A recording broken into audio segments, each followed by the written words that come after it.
I'm your host, Christina Consolo. With me today is Jules, and Mr. X from Night Watch will be joining us later. We wanted to make today a sex show.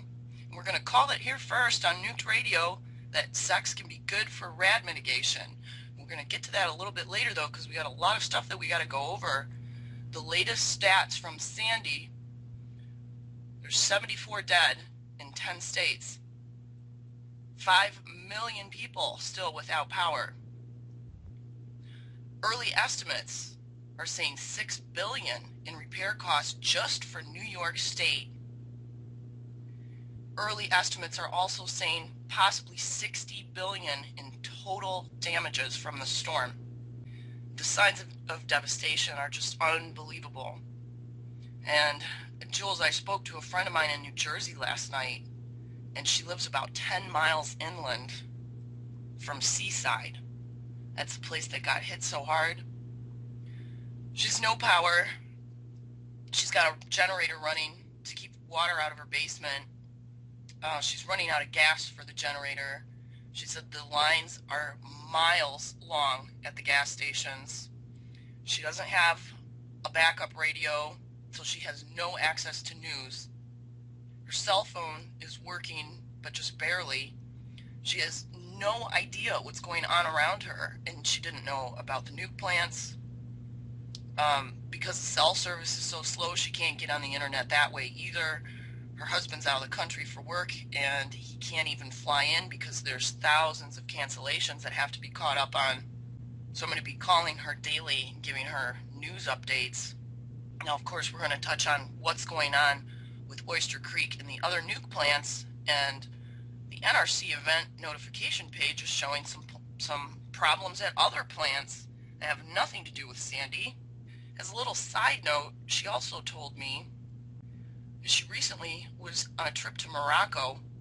And now Morocco is a third world country, and when we were talking about problems with the oil and gas and nuclear industry and how they influence the decisions of our politicians and our government, she brought up the point that in Morocco they're putting solar panels on everybody's house.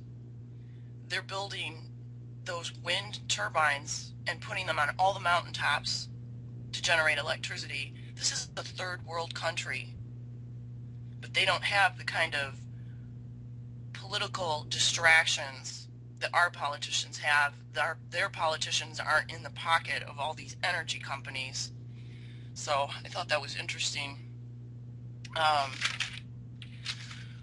Some other news to report, as one of our own is in big trouble. Alexander Higgins, which most of you know his name from his website, where we are able to access real-time EPA graphs monitoring Fukushima fallout.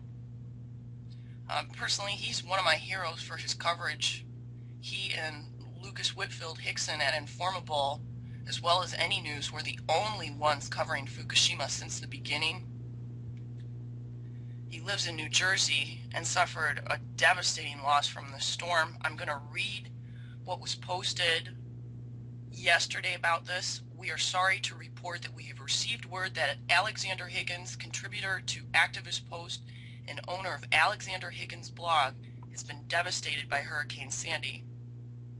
Alex is a Coalition Against Nukes member and is one of the top Fukushima disaster bloggers. He's been a powerful voice in alternative media, breaking many stories and providing insightful analysis. Here, in his own words, he shares his heartbreaking update from his home in Brick Township, New Jersey. When I was 16, my foster parents threw me out on the streets in the middle of a blizzard of 1996, and I spent the next 8 years battling homelessness. I worked so hard to never have to face that threat again. Sandy just destroyed my house, and we don't have flood insurance. The ex will be in court first thing, filing to get custody back of our son. My wife doesn't want to have to deal with this as we struggle to rebuild everything. Dark days lie ahead, and there's just no simple solution as I find myself homeless again 16 years later. This time it is not myself I have to fend for, but a wife and 2 kids. My servers and my blog, which are my livelihood, are no longer. My family is about to be ripped apart and everything has just been destroyed. I have to keep my head up high and just keep moving forward, because as I learned last time around, even though I can't see, there is a light somewhere at the end of the tunnel. They go on to say, we have personally spoken with Alex over the past year since we began activist posts and have found him to be a genuine seeker of truth as well as a genuine kind-hearted person. His work has been exemplary, and it is a true loss to all of alternative media to have him offline and suffering as he is. We know that the economy is horrible and that many millions of others have also been impacted by this hurricane, but we implore our readers to send $1, $5, $10, however much you can comfortably send, to help Alex and his family restore some of what they have lost and get Alex back to providing the information that will help all of us. If you can, please go to Alex's address at PayPal to donate. It's alexhiggins732@hotmail.com. And this was posted by the team at Activist Post. We'll drop that into chat for you guys. And if you can't donate anything monetarily, at least try to spread the word on your Facebook pages. There's a link at the Rads page if you want to share that. I posted on Alex's page too, and I asked him if he could come on Nuked Radio and talk to us today, but we've been unable to get through to him, and I know they're having problems with their phone service is completely down. Cell service, of course, is shoddy for right now. I have not been able to find any kind of clear estimation of when power is going to be fully restored. And they're starting to have some other problems. State troopers have been deployed as tensions boil at gas stations in Sandy's wake. This was published today on Fox News. State troopers have been deployed at all gas stations along the New Jersey Turnpike and Garden State Parkway, where dwindling gasoline supplies are causing frayed nerves as the region endures its 3rd full day with massive power outages. Frustration with gas supplies top the list of issues causing tensions to boil over in New Jersey, New York, and Connecticut, the states hardest hit by power outages in the wake of the superstorm. Residents jockeyed for fuel at the few stations still pumping, searched store shelves in vain for batteries, struggled with sporadic cell service, and found themselves unable to buy necessities at supermarkets. Gasoline in heavy demand for both cars and home generators had customers waiting in line for hours and losing patience throughout the Garden State, as well as in New York and Connecticut. In Wayne, New Jersey, police reported breaking up angry confrontations at gas stations throughout the day on Wednesday. In Brooklyn, tempers flared outside a Getty station, with drivers getting out of their cars and exchanging angry words. "I don't have any lights and need this gasoline for my generator," Raheem Anwar told Reuters as he waited at a Getty station in Gowanus, Brooklyn. Officials said more than half of all gasoline service stations in the New York City area and New Jersey have shut down because they're either out of fuel or don't have power to operate pumps. In addition, pipelines and refineries have been shut down due to storm damage. More than 80% of stations in New Jersey were unable to sell gas as of Wednesday, according to the New Jersey Gasoline Convenience and Automotive Association.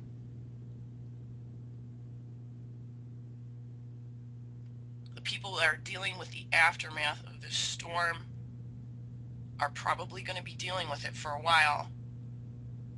And I was really concerned when I found out that my friend, who just lives a few miles from Oyster Creek, had no idea of the problems that were going on at that plant. Toxic floodwaters are going to be another big problem, and a lot of the floodwaters haven't even receded yet. Sewage, bacteria, and gasoline has already been found in the New York City floodwater. This was published by ABC News. Water is everywhere in the aftermath of Hurricane Sandy, in basements, on the streets, and in transit systems, but the one place that floodwater is most dangerous is in your body. ABC News Chief Health and Medical Editor Dr. Richard Besser collected floodwater and drinking water in some of the areas hit hardest by Sandy and had them tested at the Ambient Group lab. The floodwater collected in Lower Manhattan tested positive for gasoline and 2 types of bacteria found in sewage, E. coli and coliform. It's a very dangerous situation, Besser said, and make sure you wear protective gear if you're coming into contact with floodwater. Looking at the testing containers filled with the floodwater, Besser explained that the yellow glow indicated that coliform bacteria were present at high levels.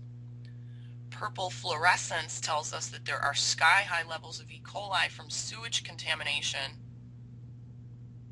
Today he went to Piermont, New York, an area hit so hard by the hurricane that it's under a boil water advisory, meaning residents are instructed not to drink tap water without first boiling it or purifying it with bleach. Too bad he didn't test it for Rads while he was at it. Now, Sandy also caused a 300,000 gallon diesel spill in the waters near New Jersey. And this was posted today on RT. A major oil spill has occurred in the strait of water separating Staten Island, New York, and the state of New Jersey. The spill of more than 300,000 gallons of diesel fuel reportedly occurred in the wake of Superstorm Sandy. The Coast Guard said the incident occurred in the Arthur Kill Tidal Strait as fuel leaked from the Motiva oil tank facility, according to a report by NBC New York. Some 200 people have been working to contain the spill.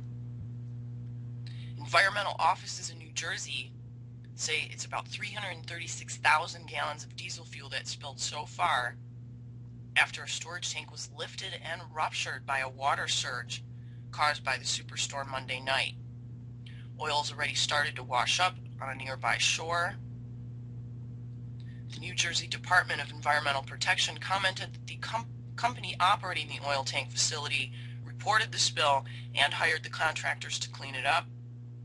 President Barack Obama earlier toured Sandy devastated areas of New Jersey and also said the government support for any victims. We are here for you and we will not forget. He also put aside politics to praise New Jersey Governor Chris Christie, a Republican and vocal supporter of Mitt Romney, for the relief efforts. I want to let you know your governor is working overtime. And the governor stated a few days ago he doesn't care about the election. This is going to need to be taken care of first. Whether or not the election is postponed remains to be seen. Wall Street Journal, the New York Times, and Washington Post have all been covering the nuke plant shutdowns. None of them have gotten the story completely right. The one that had it most right was the Washington Post. The article that they're running right now says 3 nuclear power reactors shut down during Hurricane Sandy, and then they mention Oyster Creek later on in the article. 3 power reactors were shut down because of electricity issues during Hurricane Sandy, while a 4th plant, Oyster Creek in New Jersey, remains in alert mode, although that has been canceled. We'll get to that in a second. Because of high water levels in its water intake structure,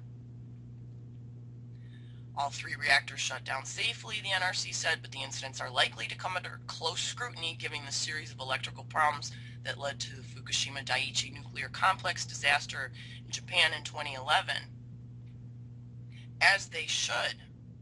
They've been dumping massive amounts of steam, radioactive steam, during their cooling process. The NRC even admitted that. Sandy should be a wake-up call for the NRC and the industry to accelerate efforts launched after Fukushima to strengthen protection against natural disasters so that we'll be better coped Better prepared to cope with the unexpected, said Edwin Lyman, a senior scientist at the Union of Concerned Scientists, which he said in an email. The 3 reactors that experienced the trips or shutdowns during the storm were 9 Mile Point in Scriba, New York, Indian Point 3 in Buchanan, New York, and Salem Unit 1 in Hancock's Bridge, New Jersey. Then, of course, there's Oyster Creek and Limerick, which declared a condenser problem. There's nothing about Limerick on the NRC event notification page. I searched for it this morning. I have no idea what's going on at that plant. If anybody in chat knows, could you please post it? Salem Unit 1, which sits along the Delaware River, was manually shut down by plant operators at 1:10 a.m. Tuesday because 4 of the plant's 6 circulating water pumps were not working because of high water levels and debris in the river. The circulating water system is used to cool down steam generated by the reactor. It's a closed system that does not come in contact with radioactivity, the NRC said. 9 Mile Point 1 shut down automatically at about 9 p.m. Monday because of an electrical disruption on power lines used to send power to the grid. Meanwhile, 9 Mile Point experienced a loss of 1 of 2 incoming off-site power lines as a result of the disruption. One of the plant's emergency diesel generators kicked in, and 9 Mile Point 2 remains at full power. Indian Point automatically shut down at 10:40 p.m. Monday in response to electrical grid disturbances caused by the storm. All safety systems responded as designed, and the unit was placed in a safe shutdown condition. Well, thank God, because how many times do they test these diesel generators, most recently at Prairie Island, and they don't work? At Oyster Creek, the alert was declared at approximately 8:45 p.m. because of the rising water levels from a rising tide, wind, and storm surge. The high water level could affect the plant's intake canal, which it did. They've actually put out a notice for fisheries, too. But Oyster Creek had been shut down for refueling and maintenance outage prior to the storm. We're lucky this time that there was plenty of warning about Sandy's destructive potential, and that Oyster Creek, a very old reactor similar to Fukushima Daiichi Unit 1, was already offline. Too many plants today are vulnerable to events such as dam failures that could cause a rapid and severe flooding event with much less warning than Sandy provided, similar to what occurred at Fukushima. After Fukushima, the NRC compiled a table of the flood protection levels at all U.S. nuclear plants. Lyman said many plants had little or no additional protection over the maximum historical flooding levels. This leaves little margin of error in the event that a plant experiences a more severe storm than its operators had anticipated. The data that they use for these plants, well, 40 years ago when they were built, is completely out of date. The earthquake tables are completely out of date. The storm tables are completely out of date. These storms that we're only supposed to get every 100 years, we're getting now every year. This is a whole new ball game. We can't be running these plants on old data. But they know if they provide the new data and the new risk analysis that we'd have to shut all the plants down.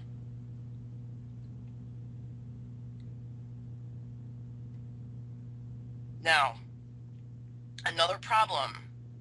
ABC News is reporting just 10 miles from Oyster Creek that they were hearing gas lines hissing. The fire department said one spark and the town could blow. This was published yesterday on Any News. I don't know if they got this gas situation shut down yet. All firefighters carry the appropriate tools to shut off gas mains.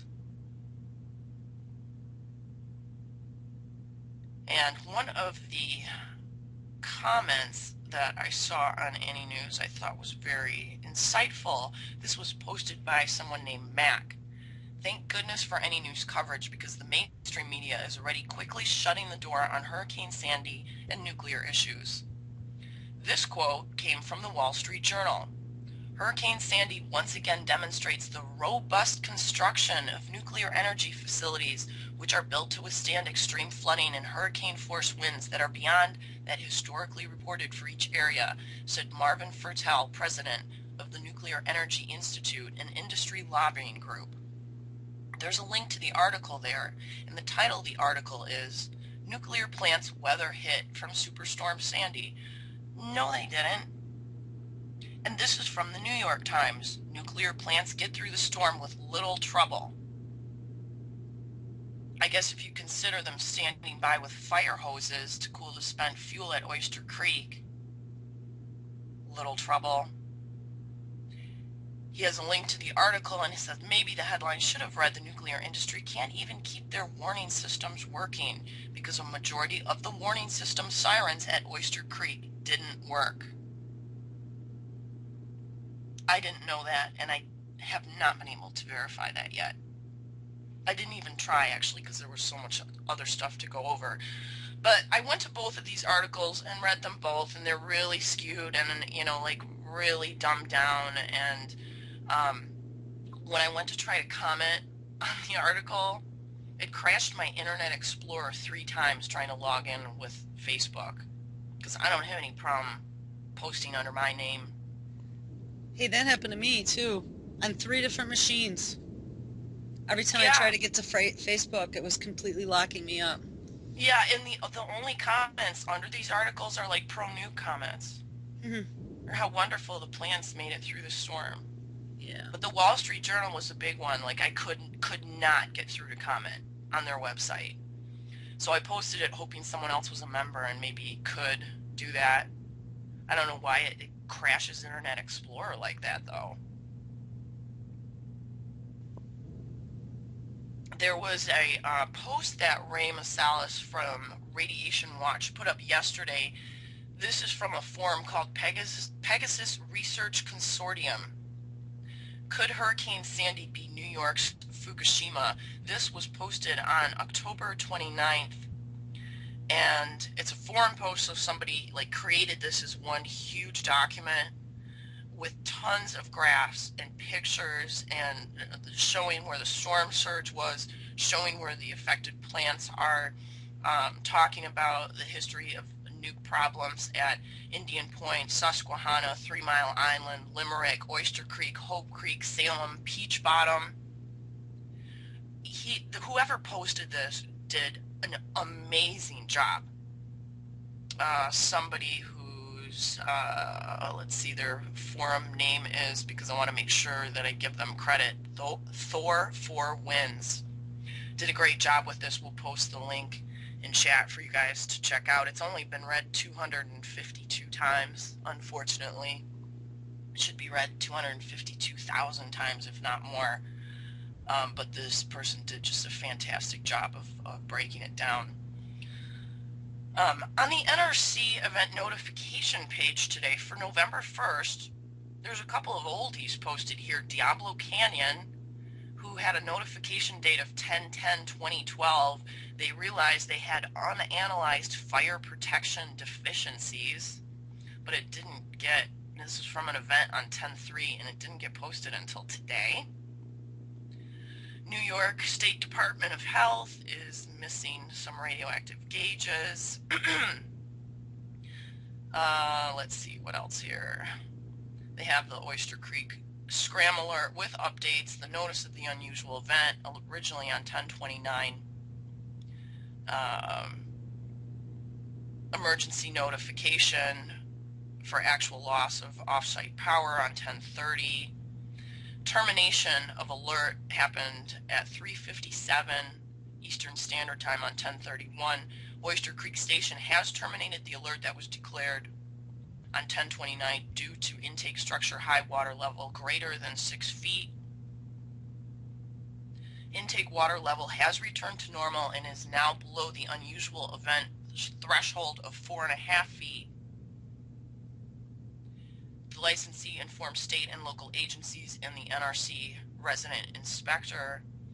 They also notified DHS, FEMA, USDA, HHS, DOE, DHS, EPA, EOC, and Nuclear SSA. Another problem from Sandy was at Peach Bottom, Pennsylvania. They had a loss of emergency sirens due to impacts from Hurricane Sandy, but these sirens break all the time with no hurricane. Oyster Creek also put out an off-site notification to the National Marine Fisheries Service. Hopefully nobody's fishing with all this toxic stuff being sent around from the storm, stirring things up. They notified the National Marine Fisheries Service that Oyster Creek has been unable to use the dilution and intake trash rake for greater than 24 hours due to safety concerns and loss of power. Daily manual raking of the intake and dilution is in progress. Remember that article we read about the nuclear divers? Wow, those people are probably in a very dangerous situation with the high water near those intake valves, and they only get paid like $10 an hour for doing that. Let's see here, what else? McGuire in North Carolina. Oh, they had just regular planned maintenance. Comanche Peak in Texas had a sequencer fault resulting in system actuation, so it looked like they had an emergency, but they didn't because it was malfunctioning. Prairie Island, Minnesota, yesterday had a notice of an unusual event due to a security condition. The licensee declared an unusual event based upon a security condition at the site. Compensatory measures are being put in place. Contact the headquarters operations officer for additional details. I wish I had time to do that before the show. I have no idea what happened there, what the security concern was. Maybe another nun snuck in and threw some blood on the reactor. Pilgrim. Both trains of standby gas treatment system are inoperable. Doesn't state whether or not this is from the storm. Browns Ferry in Alabama, unable to provide power to safe shutdown equipment. They just found this out. They have 3 units. 2 of them are 100% operation. 1 is currently refueling. So if something happened at that plant, they would not be able to do a safe shutdown right now until this condition is fixed. That's just today. That's just what was posted today on the NRC event notification page.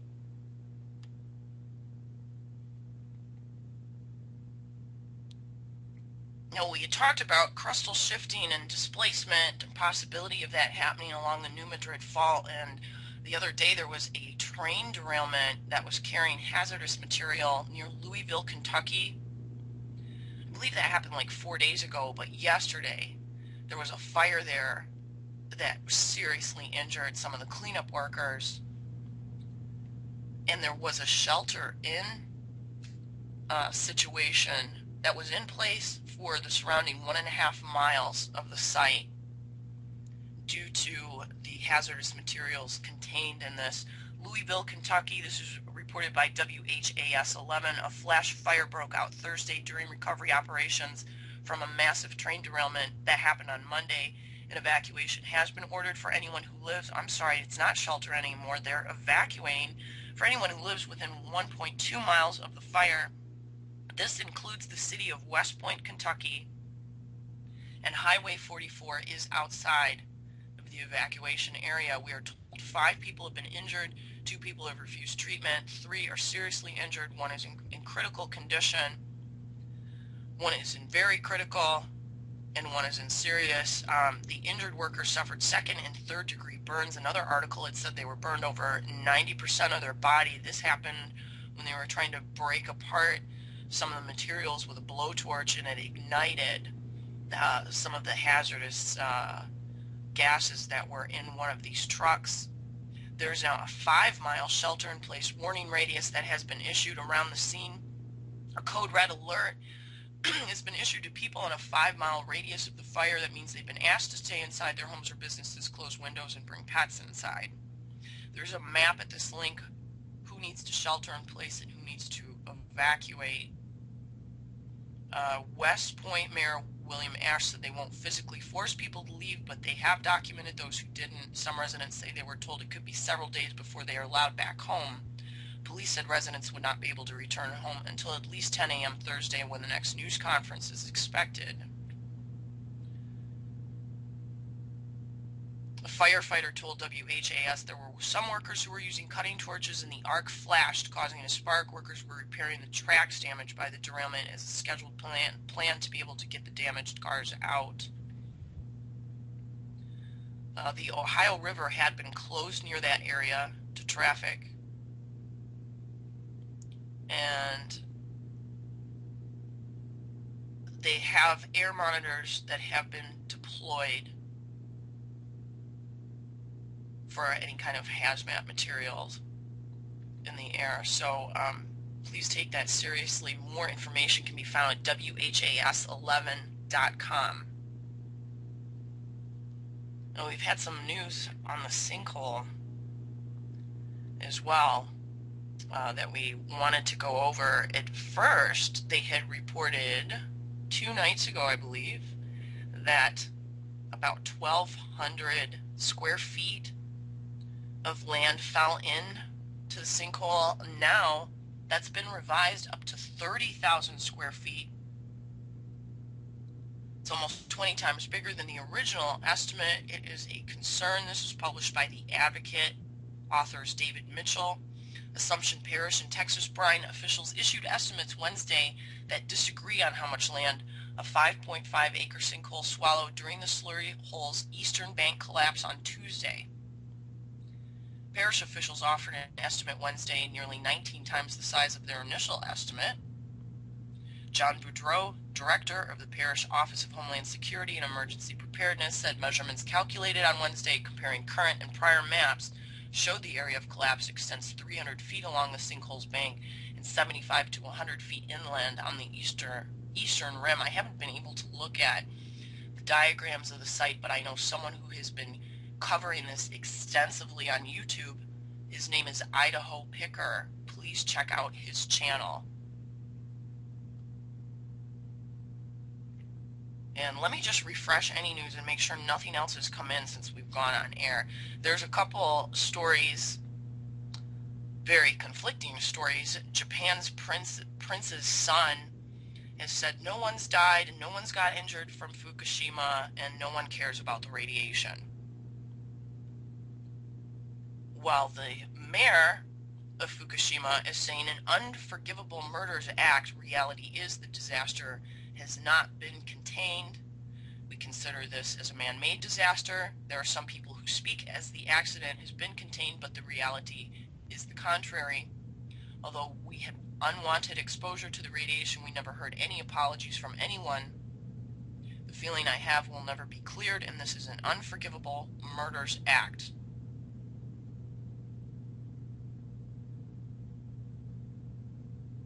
And there's also a report, a link to this article, that Fukushima Medical University is stopping hospitals from performing exposure tests on residents. I don't know how long they think they're going to be able to get to continue this cover-up. But this was also posted on Informable. I had an article I had talked about when Bug was on the other day about Reed Simmons theory, and I put together something and I put it on Wikipedia for peer review, and it got declined by someone named Anonymous, who's one of the moderators on that site, because I don't have enough reliable sources. So I'll keep working on that. I won't read it again to you, and hopefully we will get that posted up there after I include some more data for the article. But what we wanted to do today is talk about some other ways to mitigate for radiation, something that maybe some of you have thought about. And we're going to bring on Mr. X from Night Watch to help talk about this too. Changing gears, we'll get something a little more happy and upbeat today with all this bad news. Do we have Mr. X on yet? Do we need to pull him in? Yeah, let's pull him in. Hold on. I'm going to read 17 reasons why having sex is good for your health. Sex seems to be more than a hormonal discharge.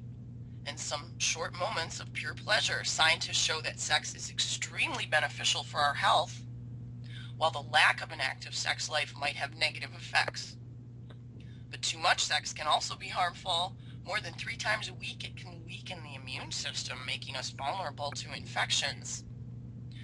number one reason our mental and emotional health balance is clearly influenced by sex abstinence is known to cause from anxiety to paranoia and depression. In fact, in the cases of light depressions after having sex, the brain releases endorphins that decrease stress, inducing a state of euphoria. Number two, sex can be a beauty treatment. While having sex in a woman's body doubles the estrogen level, and this makes her hair shine and skin become softer. A 10-year research study carried out on 1,000 middle-aged Monarch Queen's University in Belfast, Ireland students showed that sex on a regular basis increases humans' lifespan. For the same age and health, those who had orgasms more frequently had half the death rate of men that did not have them as frequently. This could be due to the plummeting stress hormones reaction that installs after we have sex. Sweating while having sex cleanses the skin pores, making the skin brighter and decreasing the risk of developing dermatitis. Number four, sex can make us lose weight. You burn all that fat and carbohydrates from a romantic dinner that you had. Quickies of 20 minutes weekly means 7,500 calories annually. That's as much as you would burn on a 120-kilometer jog. A single sex session can burn about 200 calories. This is like running 15 minutes on a treadmill. Number five, sex strengthens your muscles. You can imagine the effort made by your muscles through pushes and flex-ons. It depends on your stunts in bed, of course, and it's clearly a lot more fun than running for miles. Number six, the more active your sex life is, the more attractive for the opposite sex you are. High sexual activity makes the body release more pheromones, chemicals that attract the opposite sex. Number seven, sex sharpens our senses, at least the smell. Following the orgasm, a rise of hormone prolactin makes the brainstem cells form new neurons in the olfactory bulb, boosting a person's olfactory abilities. Number eight, sex is also a pain reliever, 10 times more effective than typical painkillers. Immediately before orgasm, levels of the hormone oxytocin rise by 5 times, determining a huge release of endorphins. These chemicals calm pain from a minor headache to arthritis or migraines with no secondary effects. Migraines also disappear because the pressure in the brain's blood vessels is lowered. So now that we see the woman's headache is rather a good reason for having sex, not against it. Number 9, kissing your partner daily means less visits to the dentist. Kissing stimulates salivation, which cleanses food left between the teeth and lowers the acidity in the mouth, the main cause of tooth decay. Number 10, a good sex session can actually be a natural antihistamine that helps combat asthma and high fever. 11, having sex regularly drops the cholesterol level, balancing the ratio of good cholesterol to bad cholesterol. Number 12, the hormones released while we have sex helps both men and women. Estrogen protects a woman's heart, but on the long term, it can be efficient also against Alzheimer's disease and osteoporosis, while testosterone strengthens the bones and muscles. Number 13, sex is not beneficial not only for the heart, but also for blood circulation, especially in the brain because of the increased heart rate and deep breathing. Number 14, the sexual activity lowers the risk of getting colds and the flu.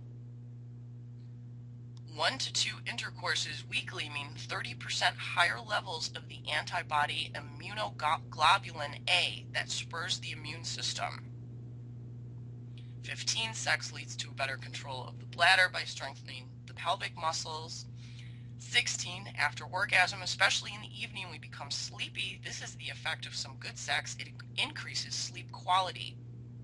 Following the orgasm, the body of both males or females become completely relaxed, so they may have a good deep sleep. And 17, possibly the most important on this entire page, sex fights cancer. Various research has shown that a high ejaculation frequency and sexual activity are linked to a lower risk of prostate cancer later in life, A study found out that men who ejaculated 13 to 20 times monthly presented a 14% lower risk of prostate cancer than men who did on average between 4 and 7 times monthly for most of their adult life. Those over 21 times a month presented a 33% decreased risk of developing prostate cancer than the baseline group. And we have another article too that I think Mr. X is going to read for us. Now, I contacted him. He has a new show, by the way, on Tuesday nights on UCY. Are you there, Mr. X? I am here, Christina. Welcome to Nuked Radio. Thank you for having me. Maybe we should go with Mr. Ecstasy today. I asked you to write up a definition for panic sex because when you go on some of these forums, there's always a jokester saying when there appears to be some kind of imminent doom that it's time for panic sex. I've even seen a button that says that. What exactly is panic sex? For me, my definition of panic sex would be, in essence, what we believe to be the last sexual experience of our life in a shit hit the fan scenario. It's something that I and a lot of others, just like you said, we come across it quite a bit, that talk about, ponder it, given the state of the world and what's going on with everything lately. It definitely comes up in conversation quite a bit. And there's definitely plenty of room to practice for it with all the news coming out every day. Well, and it seems that would be good for rad mitigation too. I mean, it's just a common sense thing, really. But I haven't seen anyone else talk about that, really. Not that I've come across, not on a live show anyway. So that's... Tell us about your new show on Tuesday nights, Night Watch. Jules and I. Hi, Jules. Hi, Mr. X. Night Watch is a show that we're using to discuss topics that the mainstream avoids, topics that people are afraid to talk about for fear of ridicule, where labels like tinfoil hat is used, kind of following in the footsteps of Coast to Coast and William Cooper, who is a very big inspiration for me. We're looking at topics like ETs, abductions, sightings, crop circles, celestial events, the universe and its true origins, its direction in the not-so-distant future, paranormal occurrences, which is a big topic for me, being that I've had many, many experiences throughout my life, government black ops projects like Bluebeam and MK Ultra, mystery schools, Akashic records, Gnostic texts, the origins of commercial religion and theology, philosophy, metaphysical, the metaphysical universe, and many abilities that some people are developing over the last few years, with which kind of ties in with the show that I did on Tuesday night when you were on with me, with the new energies coming into our solar system from the galactic superwave, journey through the soul, parallel dimensions, the matrix theory, and Metatron, you name it, it's all there. Anything, and what I like to say is nothing is taboo, and even panic sex, which I'm sure we'll have another show on at some point down the road on Night Watch. So what are you going to have on next Tuesday? Next Tuesday is going to be, I have a special guest coming on named Linda, and she is claiming to be an abductee, a continued abductee and contactee. And her story is actually a very good story. It's not on the negative end, and really looking forward to having her on and talking to her about that, and getting some good questions from listeners. Well, I'm really looking forward to the show, and I think I warned you ahead of time that I'm probably going to be a skeptic. Yes. In terms of some of the things you talk about or you believe in, because I don't necessarily believe in them, but I also don't know a lot about these topics. I am a huge fan of William Cooper, though, and Jules is actually running some of Bill Cooper's old shows, I think on the weekend now on UCY, or after midnight. Both. They run all day Sunday, except for Kurt's show, which is on at 9 a.m. Then I run Bill Cooper all day Sunday, and then he runs at midnight every night. Okay, all right. Yeah, they're great shows. Check them out too. And I know I listened to one after Drew's show the other night, Double Crossed. It came on right after that, and what we're running some other feeds too from coast to coast. Yeah, the Well, Coast to Coast Somewhere in Time. So the classic Art Bells. And it just so happened after Night Watch the other night, talking about all the weird space anomalies that have been going on. Totally unplanned, but the Coast to Coast that was queued up happened to be one with Michio Kaku. And I know we all have theories about him being a shill, but he was doing like a good old-fashioned, weird things in space episode. So it fit perfectly. It was pretty neat. Definitely wonderful synchronicity. yeah, for sure. Well, we're looking forward to the education of your show and the way that you present it too. So congratulations. Thank you very much. I'm looking very forward to it as well. So you had an article that you were going to read for us? I sure did, and I sure do. Excuse me. This article is on Mail Online, and it's by Anna McGee. And the article is titled "Sex is Good for You. For Fighting Cancer to the Common Cold, it's just what the doctor ordered, and men benefit the most." And I'll drop that into chat as soon as I'm done reading it here. It goes on to say, making love could be one of the few pleasures in life that is genuinely good for you, say researchers. Not only does a healthy sex life boost mood, but there is growing evidence to show it boosts your physical well-being too. From increasing longevity to reducing the risk of erectile dysfunction and even heart attack. Only last month, researchers at Nottingham University concluded that men who kept up a regular sex life in their 50s were also at lower risk of developing prostate cancer, as you stated earlier when you were talking about it. Conversely, they found too much sexual activity, more than 20 times a month in the 20s and 30s, could actually increase the risk. That's quite interesting. In fact, the research seems to suggest that men, particularly older men, benefit the most from healthy effects of sex. Feel-good hormones help explain some of the benefits, such as mood boosting, but the explanation is not always obvious. But one thing is clear, and this applies to both men and women. You need to be having sex regularly if you don't want to lose the ability. Just like riding a bike, folks, as many times as we can. Use it or lose it, was the advice given by older men by Finnish scientists recently. They had followed 1,000 men aged between 55 and 75 for 5 years and found that those who had sex less than once a week at the start of the study were twice as likely to develop erectile dysfunction as those who had it at least once a week. Those who had sex three or more times a week lowered their risk fourfold. As women get older, their estrogen levels drop, says Dr. Peter Bowen-Simpkins, consultant gynecologist at the London Women's Clinic and spokesperson for the Royal College of Obstetricians and Gynecologists. This hormone is key to women's sexual enjoyment. Lower levels can make sex uncomfortable, he explains. But American research found that menopausal women who had sex every week had estrogen levels twice as high as their abstaining counterparts. Regular sex increases the production of estrogen, says Dr.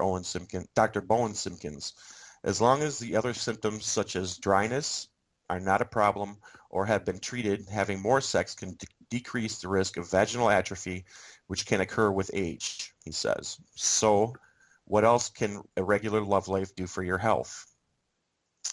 Heart. Sex can be good for your heart. The idea that men are more at risk of heart attack during lovemaking is mostly misconception, say experts. Professor Peter Weisberg, medical director of the British Heart Foundation, says there is no evidence that men who have sex regularly in their 40s, 50s, and beyond are at an increased risk of heart attack. Quote, as far as the heart is concerned, sex is just another form of exercise, unquote, says Dr. Graham Jackson, consultant cardiologist at Guy's and St. Thomas Hospital and president of the Sexual Dysfunction Association. Quote, in fitness terms, it's equivalent is going for a mile-long walk, or climbing up and down 2 flights of stairs, unquote. If you're physically fit enough for that, there should be no increased risk during sex. A study at Queen's University in Belfast found that having sex 3 times a week could actually have the risk of heart attack or stroke.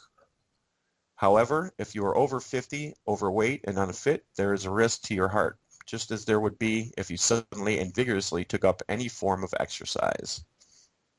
As it pertains to prostate, prostate cancer is the most common cancer in British men, affecting 35,000 a year.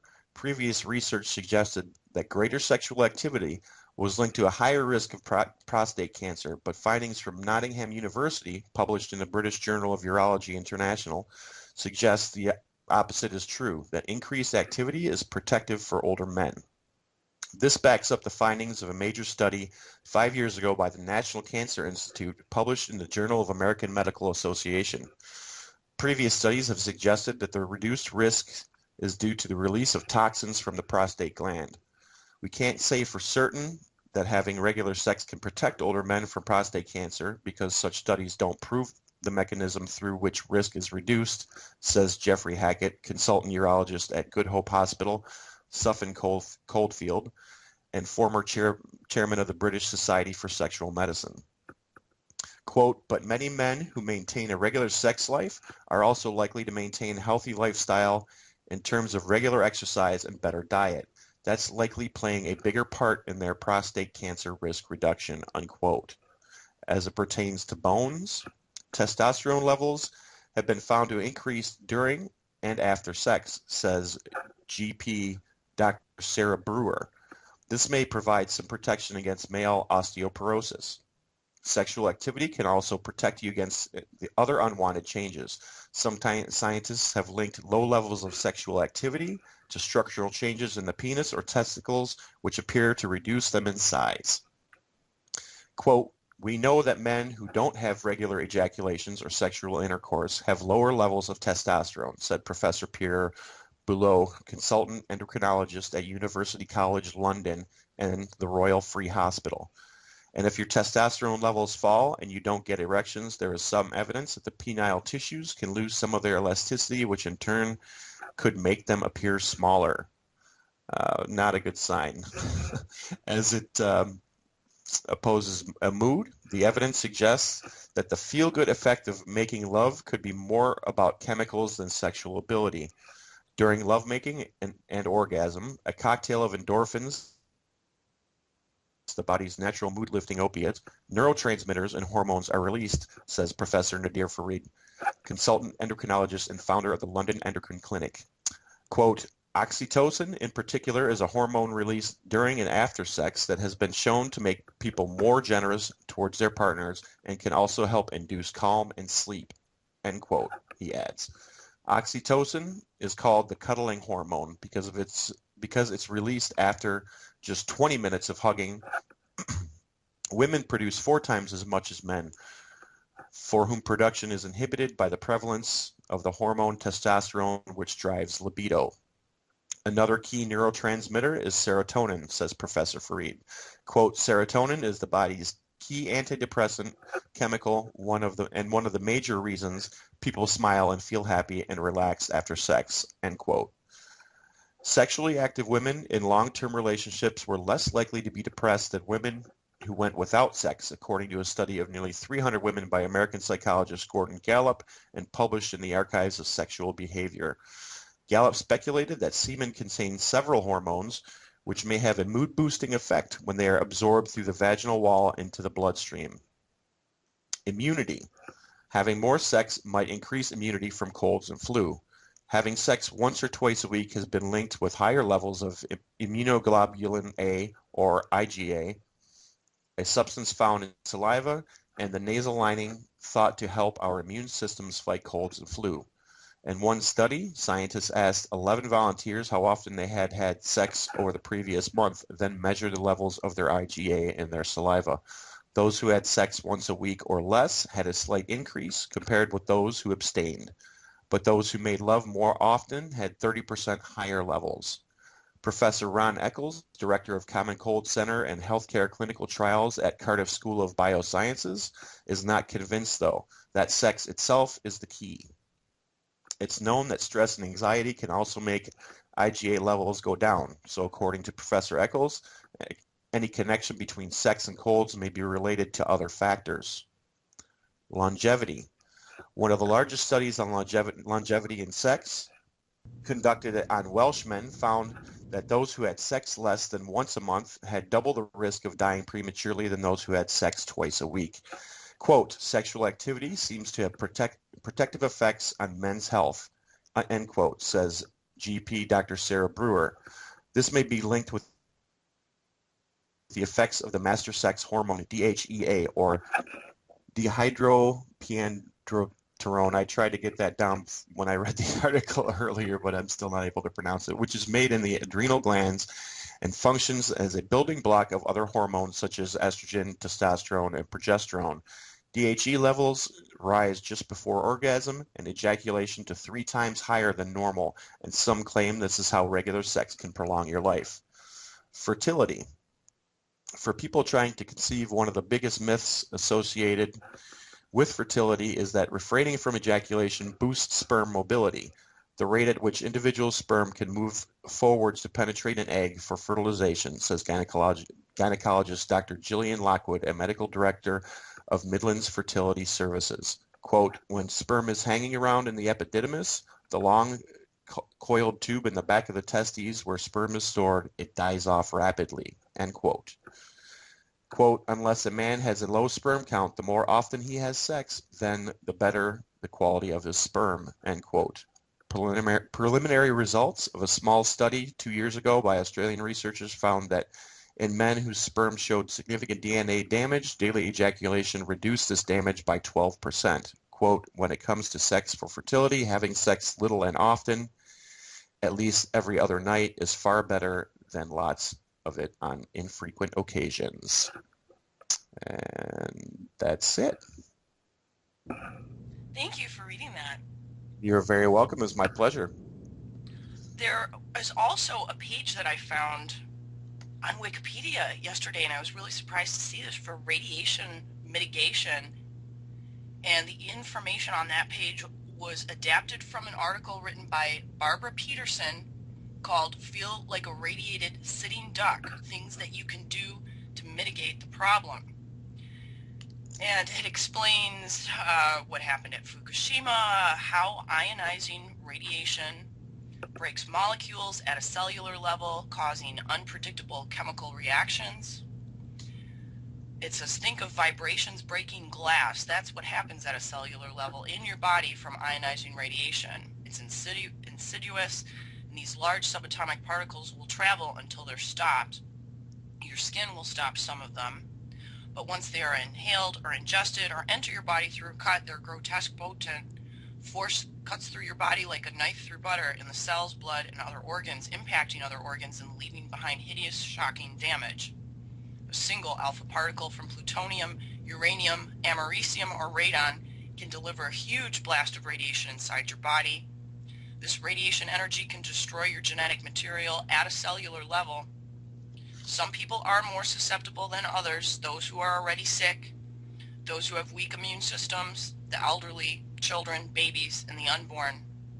And then she also goes on to list the following foods that would normally be considered healthy and are even better when radioactive fallout's in the air.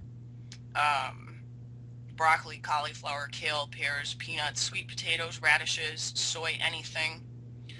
She lists detox for people and animals, references to those, clay used for radiation mitigation, baking soda and how it's used by the military, boron and how it can be used, other foods that you could include like brown rice, seaweed, kelp, miso, pumpkin, spirulina, bee pollen, wheatgrass, rosemary, blue-green algae, beets, garlic, ginger, alfalfa sprouts, broccoli, onions, olive oil, leafy greens, and apples, and other sources of pectin. Indoor gardening is listed here. This is a really great article, and I'm so glad that it's posted on Wikipedia. So I'll drop the link into chat.